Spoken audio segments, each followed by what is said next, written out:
Hello and welcome to the State of the Fleet Industry, a weekly video series produced by Automotive Fleet magazine and which is sponsored by Enterprise Fleet Management.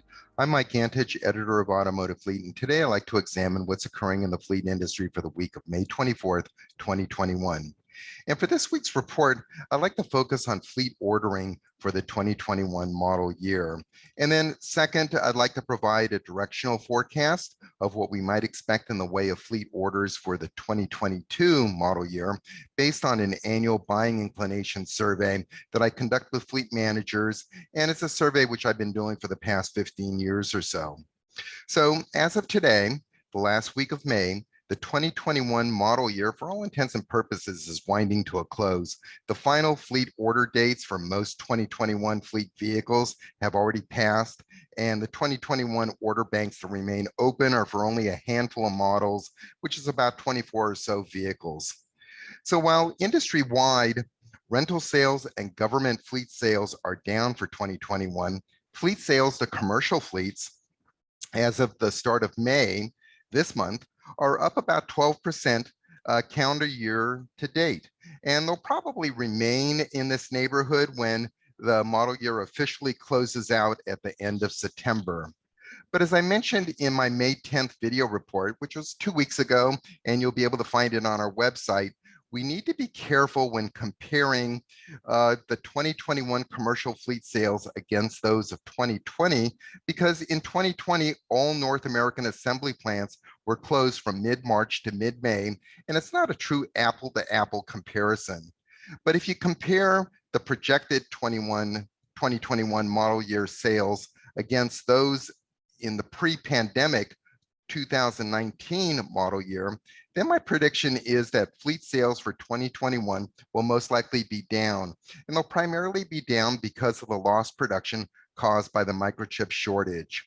And it's hard to believe, but next month, June 2021, marks either the 6th or the 7th month of the microchip shortage, depending on whether you count the start of the shortage as December 2019 or January 2021. And I tend to count it as starting in January because this is when I first started hearing from end user fleet managers about this issue.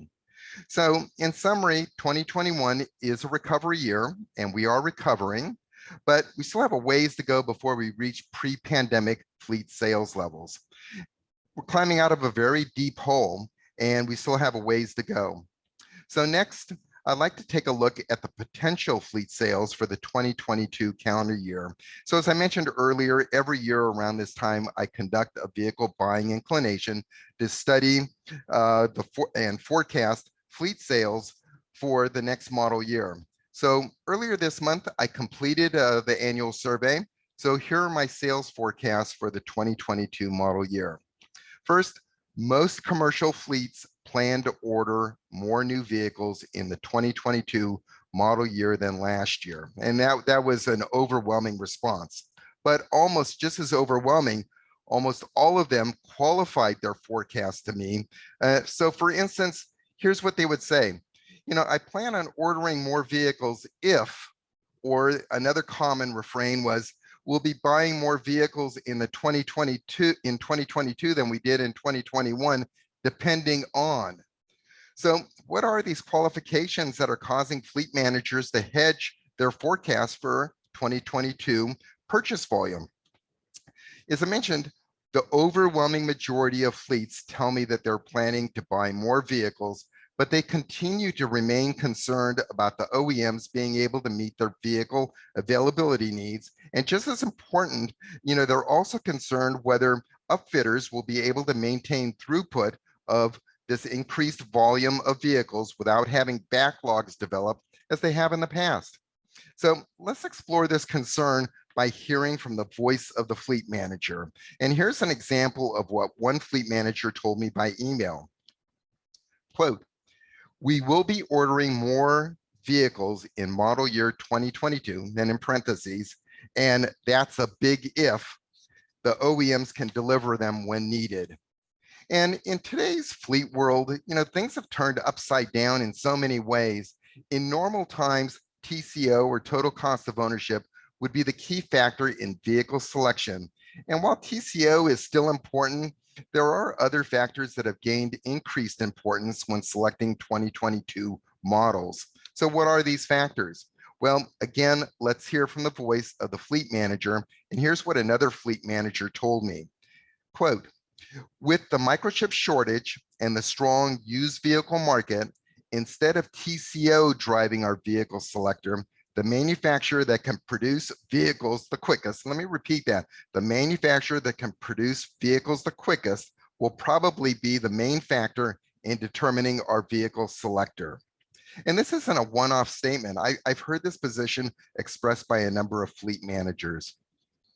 And another concern expressed by fleet managers is a question mark that they have in their minds about acquisition prices in 2022 for the 2022 models and the amount of fleet incentives that may or may not be offered. So again, let's hear from another fleet manager. And this is what they said, quote, the biggest factor that will influence our fleet budget for 2022 orders will be fleet incentives, and the rumor is that they're going to be greatly reduced.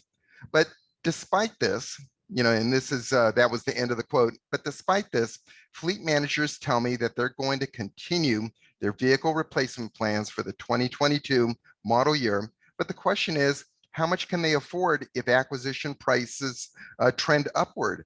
Many fleets are already locked into fleet budgets that have already been set. And one offset to this potential of higher acquisition prices is the strong used vehicle market, which is at historic levels. So check out this chart from Manheim Used Vehicle Value Index, which tracks auction sales. And I've never seen anything like it. And I've been following the Manheim Index since its inception in 1999. The strength of the used vehicle market in both 2020 and 2021 continues to amaze fleet managers, and myself included. And here's what another fleet manager said.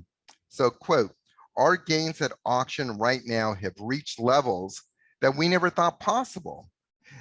They are record-breaking. So, while we tend to focus on the long lead times and the vehicle availability constraints, there are also many other variables that will be impacting fleet costs for the balance of this year and next. And my prediction is that these cost variables will continue to create upward pressure on fleet expenses. And I'm not alone in feeling this way. Here's how another fleet manager who agrees with this prognosis summed it up. Quote, in addition to the ongoing chip shortage, the short-term gas shortage, and he's referring to here the Colonial Pipeline closure, the labor shortages, they have in-house maintenance facilities, and ongoing pandemic, I believe we will see additional impacts to the supply chain, such as rubber and other commodity prices. And I'm sure there will also be other challenges that arise from areas that we have not anticipated. I totally agree. And this comment reminded me of what's reputed to be an old Chinese curse that we've all heard. And it goes, may you live in interesting times. And without a doubt, we definitely live in interesting times. And my hope is that it's not a curse.